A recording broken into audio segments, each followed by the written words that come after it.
ये कहानी एक ऐसे मनुष्य की है जिसने जीवन भर सब कुछ सही किया और जीवन ने फिर भी उसके साथ गलत किया। अर्जुन की टक्कर का इकलौता योद्धा जिसे संसार ने कभी वो सम्मान नहीं दिया जिसका वो हकदार था। अंग देश का राजा फिर भी जीवन भर सूत पुत्र कहलाया। वो वीर जिसने हर बाधा पार की सिवाय अपनी नियति के। ये कहानी शुरू होती है एक नदी से, एक टोकरी से और एक मां से जिसने अपने शिशु को जन्म लेते ही त्याग दिया।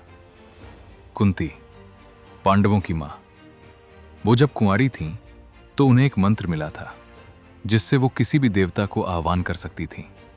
जिज्ञासा में उन्होंने सूर्यदेव को बुलाया और सूर्य ने उन्हें एक पुत्र दिया। लेकिन एक कुंवारी राजकुमारी का पुत्र, समाज में इसकी कोई जगह नहीं थी। तो कुंती ने उस बालक को, जो जन्म से ही सुनहरे कवच और कुंडल पहने हुआ था, एक टोकरी में रखा और नदी में बहा दिया। वो बालक कर्ण था।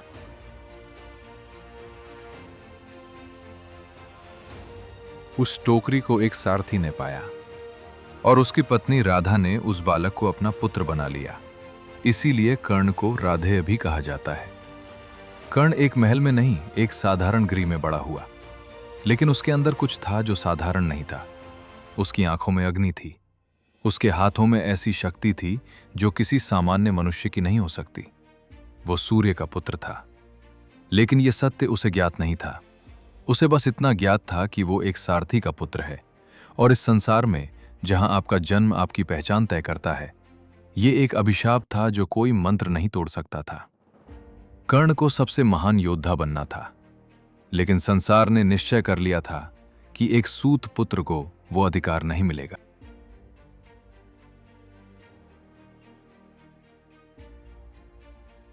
कर्ण ने सोचा कि अगर जन्म से अधिकार नहीं मिलेगा तो विद्या से अर्जित करूंगा। वो परशुराम के पास गया, वही परशुराम जो सिर्फ ब्राह्मणों को शिक्षा देते थे। कर्ण ने असत्य कहा कि वो ब्राह्मण है। परशुराम ने उसे सब कुछ सिखाया, हर दिव्य अस्त्र, हर गुप्त विद्या। कर्ण उनका सबसे प्रतिभाशाली शिष्य बना। लेकिन एक दिन जब परशुराम कर्ण की गोद में सो रहे थे, एक कीड़े ने कर्ण की जांघ में घुसकर रक्त पीना शुरू किया। कर्ण हिला तक नहीं, पीड़ा सहता रहा, क्योंकि गुरु की नींद न टूटे। जब परशुराम उठे और रक्त देखा, वो समझ गए कोई ब्राह्मण इतनी पीड़ा सहन नहीं कर सकता, ये क्षत्रिय है। और तब परशुराम ने शाप दिया, जिस क्षण तुझे अपने सबसे शक्तिशाली अस्त्र की सबसे अधिक आवश्यकता होगी, तू उसे भूल जाएगा। यह पहला शाप था, अंतिम नहीं। एक ब्राह्मण की गाय कर्ण के हाथों अनजाने में मृत्यु को प्राप्त हुई। ब्राह्मण ने शाप दिया, जब तू सबसे निस्सहाय होगा, तेरे रथ का पहिया धरती निगल लेगी। सोचो, एक मनुष्य जो सब कुछ सही कर रहा है, परिश्रम कर रहा है, संघर्ष कर रहा है, और ब्रह्मांड ही उसके विरुद्ध षड्यंत्र रच रहा है। कर्ण के पास संसार की सबसे महान शक्ति थी, लेकिन नियति ने तय कर लिया था कि जब वो शक्ति चाहिए तब काम नहीं आएगी। रंगभूमि, हस्तिनापुर। वो दिवस जब राजकुमारों ने अपनी शिक्षा का प्रदर्शन किया। अर्जुन ने धनुर्विद्या में सबको चकित कर दिया। पूरा हस्तिनापुर उसकी प्रशंसा कर रहा था। तभी एक अपरिचित युवक आया, कर्ण। उसने वो सब कुछ किया जो अर्जुन ने किया, और फिर कुछ ऐसा किया जो अर्जुन नहीं कर पाया। पूरी रंगभूमि सन्नाटे में डूब गई। ये कौन है? कहां से आया है? और तभी कृपाचार्य ने वो प्रश्न पूछा जिसने कर्ण का जीवन बदल दिया। तुम्हारे पिता कौन है? तुम्हारा वंश क्या है? कौन से राजघराने से हो? कर्ण निश्शब्द खड़ा रहा। क्या कहता कि मेरे पिता सारथी हैं? और फिर भरी सभा में हास्य गूंजा। वही हाथ जो ताली बजा रहे थे अब उसका उपहास कर रहे थे। सूत पुत्र, एक शब्द, बस एक शब्द, और कर्ण ने पहली बार जाना कि इस संसार में प्रतिभा मायने नहीं रखती, जन्म रखता है। लेकिन उस भीड़ में एक व्यक्ति नहीं हंसा, दुर्योधन, कौरवों का युवराज। वो आगे आया, कर्ण के कंधे पर हाथ रखा और बोला, मैं इसे अंग देश का राजा घोषित करता हूं। और उस दिवस कर्ण ने दुर्योधन को अपनी निष्ठा दे दी, जीवन भर के लिए, चाहे इसका मूल्य कुछ भी हो।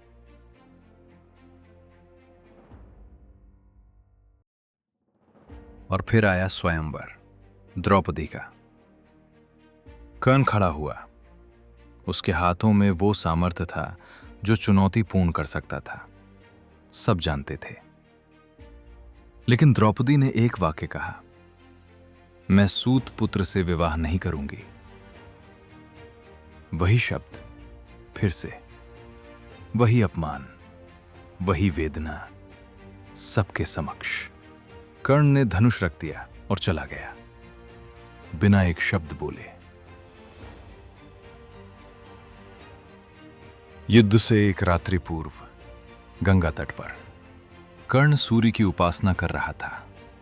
एक स्त्री आई, कुंती, और उसने वो सत्य कहा जो 30 वर्षों से छुपाया था। तुम मेरे पुत्र हो, तुम पांडवों के ज्येष्ठ भ्राता हो, तुम सूर्य देव के पुत्र हो। सोचो, 30 वर्षों तक सूत पुत्र सुनते रहे, 30 वर्षों तक अपमान सहते रहे, हर द्वार बंद पाया, हर मंच से उतारे गए, और अब यह स्त्री बता रही है कि तुम वो हो जो तुम सदैव बनना चाहते थे, राजकुमार, देवता का पुत्र, ज्येष्ठ भ्राता। बस 30 वर्ष विलंब से। कुंती ने कहा, पांडवों के पक्ष में आ जाओ, तुम्हें वो सब मिलेगा जो तुम्हारा है, राज्य, सम्मान, पहचान। और कर्ण ने क्या कहा, मां, अगर मैं आज दुर्योधन को छोड़ दूं तो मैं वो सब कुछ हो जाऊंगा जो संसार मुझे समझता है, कृतघ्न, धर्मभ्रष्ट, दुर्बल। दुर्योधन ने मुझे तब स्वीकार किया जब समस्त संसार ने त्याग दिया। उसने मुझे राजा बनाया जब लोग मुझे सारथी का पुत्र कहते थे। मैं उसका साथ नहीं छोड़ूंगा, चाहे मुझे ज्ञात है कि मेरा अंत निश्चित है। कर्ण ने सत्य को चुनने से मना कर दिया। उसने निष्ठा चुनी, ये जानते हुए कि ये उसके प्राण ले लेगी। लेकिन कर्ण ने कुंती से एक वचन दिया, मैं अर्जुन के अतिरिक्त किसी भी पांडव पर प्राणघातक अस्त्र नहीं चलाऊंगा। युद्ध के पश्चात तुम्हारे 5 पुत्र जीवित रहेंगे, या तो अर्जुन या मैं, लेकिन 5 पुत्र रहेंगे। उसने अपनी ही मां को, जिसने उसे नदी में बहाया, वो वचन दिया जो शायद कोई और मनुष्य नहीं दे पाता। ये कर्ण था, शापित, अस्वीकृत, लेकिन इतना विशाल हृदय कि शत्रु पक्ष की मां को भी वचन दे दिया। और फिर आया वो दिवस, 17वां दिवस, कुरुक्षेत्र। कर्ण बनाम अर्जुन, 2 भ्राता, एक ही मां के पुत्र। दोनों को यह ज्ञात नहीं, दोनों एक दूसरे का वध करने आए हैं। यह महाभारत का सबसे भीषण द्वंद्व था। सूर्य का पुत्र बनाम इंद्र का पुत्र, कर्ण बनाम अर्जुन। कर्ण के बाण अग्नि की भांति बरसे, अर्जुन पीछे हटा। एक क्षण के लिए, सिर्फ एक क्षण, लगा कि कर्ण विजयी होगा, लेकिन नियति ने निर्णय पहले ही कर लिया था। कर्ण के रथ का पहिया धरती में धंस गया। कर्ण रथ से कूदा, पहिया निकालने लगा, अपने दोनों हाथों से धरती खोदने लगा, और उसी क्षण उसे अपना सबसे शक्तिशाली अस्त्र विस्मृत हो गया। वही शाप, परशुराम का शाप। ठीक वो क्षण जब उसे सबसे अधिक आवश्यकता थी। कर्ण ने पुकारा, अर्जुन रुको! धर्म कहता है कि निहत थे पर प्रहार नहीं करते, मुझे एक क्षण दो। और कृष्ण ने कहा, धर्म? तुम धर्म की बात करते हो? जब द्रौपदी का अपमान हो रहा था तब तुम्हारा धर्म कहाँ था?